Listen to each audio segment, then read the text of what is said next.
It's not often that medical malpractice becomes a mainstream story, but that is exactly what happened to Texas neurosurgeon Christopher Duntsch, aka Dr. Death. News articles, a dedicated Wikipedia page, a popular podcast, and released in the fall of 2021, a television series all tell the story of Dr. Death and his patients.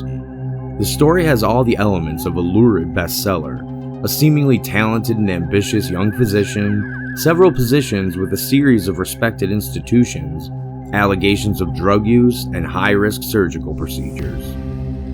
How does a doctor get away with something like this? Of the 37 patients Duntsch operated on in Dallas over about 2 years, 33 were hurt or harmed in the process. Some people woke up paralyzed, others emerged from anesthesia to permanent pain from nerve damage. 2 patients died, one from significant blood loss after the operation, and the other from a stroke caused by a cut vertebral artery. One patient, a childhood friend of Duntsch's, went in for a spinal operation with someone he trusted and woke up a quadriplegic after the doctor damaged his vertebral artery. Such significant injuries should have been never events, something that should never occur in an operating room, a surgeon told D Magazine, which covers the Dallas-Fort Worth area, in a 2016 piece that inspired the eventual Dr. Death podcast. Here's what to know about Duntsch, what he did, and how he was eventually stopped. Duntsch took careful steps to put across the image of a hard-working, competent, and caring person and doctor. The son of a physical therapist and a teacher, he was known even before pursuing his medical aspirations as a person who didn't give up, even when letting go would have been the right choice. Determined to play football for a Division I college team, Duntsch dedicated himself to training while in high school. While he did make it onto a couple of college teams, one in Mississippi and one in Colorado, former teammates said he had trouble keeping up in practice but would plead with coaches to let him keep trying. I gathered very quickly that everything that he had accomplished in sports had come with the sweat equity, one old teammate told ProPublica in 2018. When people said, "You weren't going to be good enough," he outworked that and made it happen. This attitude and outlook stuck with Duntsch as he set out to achieve something beyond football and landed on surgery. He decided he'd be a neurosurgeon and was not going to let anything, including lack of skill or training, stop him in his quest. And at first, Duntsch appeared to have what it took. He enrolled in an MD-PhD program at the University of Tennessee at Memphis College of Medicine and put in dozens of hours in cancer and stem cell research.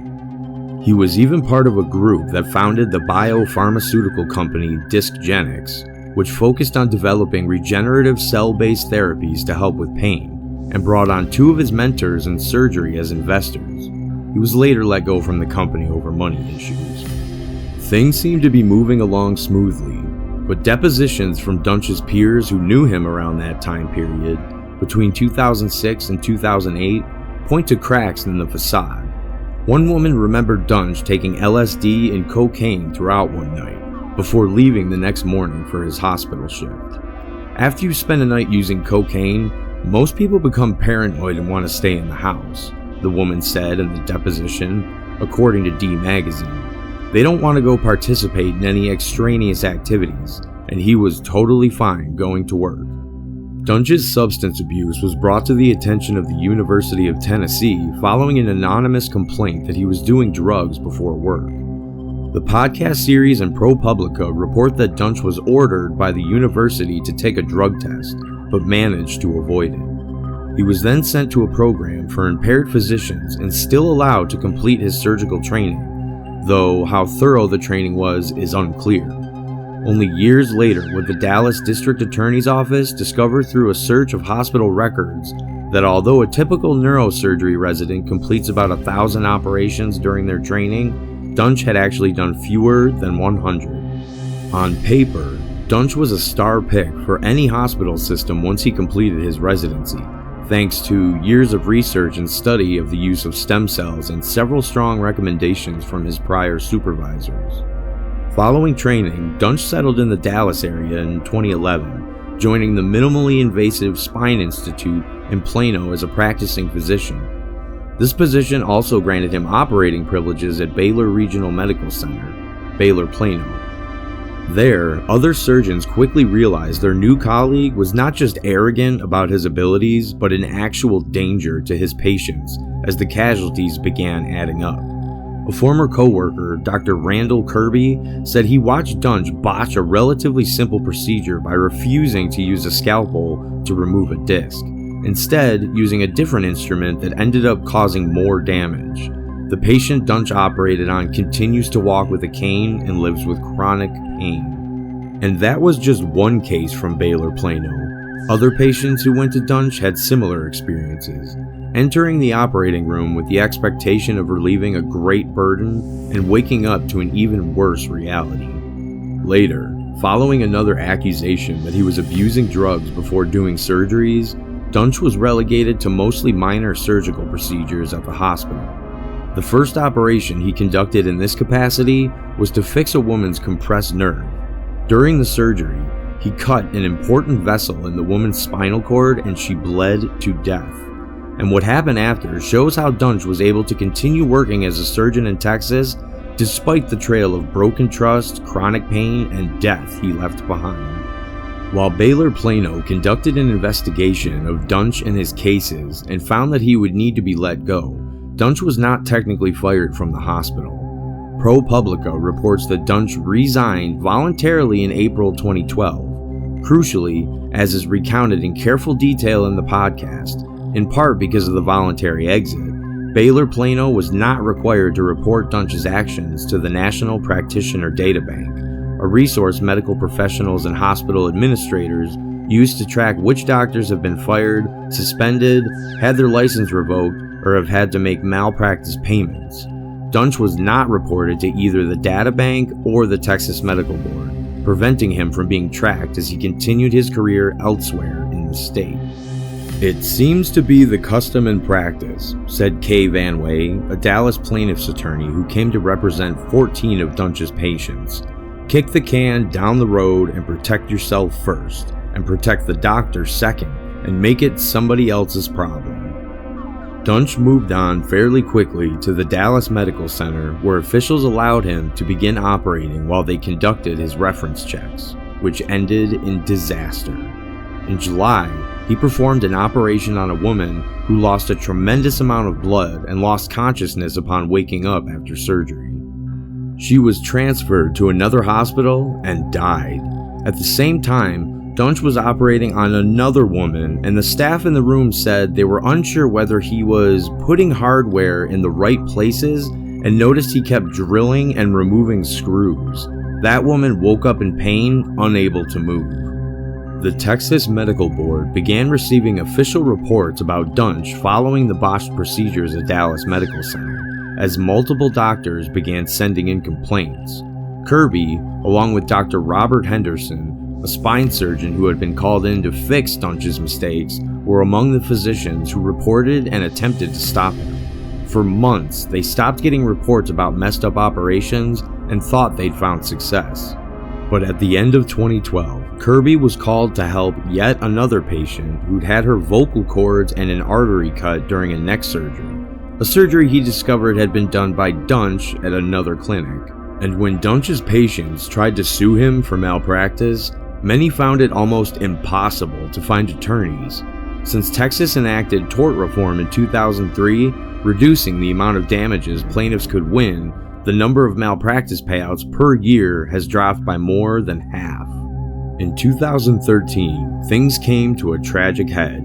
Despite being known in Texas as a doctor to avoid, at least among professional peers, and despite a report to the data bank in an investigation into his cases by the state medical board, Duntsch continued to be hired. The last hospital to employ Duntsch was the now shuttered University General, where he botched another surgery after he mistook a patient's neck muscle for a tumor. Kirby, who called the operation an attempted murder, and Henderson, both annoyed by the slow pace of the state's investigation, ramped up their efforts to strip Duntsch of his practicing rights. In June 2013, Duntsch's medical license was suspended and fully revoked later that December. After this, life for Duntsch fell apart. As is shown in the series, he drank too much and shoplifted hundreds of dollars worth of items, among other erratic behaviors. In the meantime, prosecutors were working with Kirby and Henderson to find a way to indict Duntsch, a challenge considering Texas had never previously handled such a case. Eventually, they indicted Duntsch on 5 counts of aggravated assault and 1 count of causing harm to an elderly person. To establish that Duntsch's disastrous work had been a part of a long-time pattern, prosecutors brought several of his former patients on the stand to testify about their experiences. You had people in walkers, you had people on crutches, you had people that could barely move. You had people that had lost loved ones, one of Duntsch's defense attorneys told ProPublica. But some of the most important testimony came from Kimberly Morgan, Duntsch's former assistant and ex-girlfriend, who shared parts of a 2011 email from Duntsch that appeared to lay out his true aims. Unfortunately, you cannot understand that I am building an empire, and I am so far outside the box that the earth is small and the sun is bright. I am ready to leave the love and kindness and goodness and patience that I mix with everything else that I am and become a cold-blooded killer. The case was covered intensely by local and state media outlets. D Magazine, Dallas's monthly glossy, published a cover story in 2016 with the headline, Dr. Death. The nickname stuck. In 2017, Duntsch was convicted and sentenced to life in prison, becoming the first doctor in the nation to meet such a fate for his practice of medicine. The medical community system has a problem, Assistant District Attorney Stephanie Martin said in a press conference after the verdict, but we were able to solve it in the criminal courthouse. Coverage of Duntsch's case, the podcast series, and the Peacock series all make sure to underscore that his story is part of a major systemic failure, a common theme in true crime stories. In this case, Duntsch remained a popular hire in part because neurosurgeons bring more revenue to the hospitals they work for than nearly any other medical specialty, and officials are unlikely to second-guess a candidate with stellar credentials and recommendations. Coupled with the slow pace of the investigation the Texas Medical Board conducted, Duntsch was basically allowed to wreak havoc wherever he went until he was brought to a final stop. Thank you for joining us through this wild journey. If you enjoyed this video, don't forget to leave a like and subscribe to our channel for more medical murder mysteries like this. See you in our next video.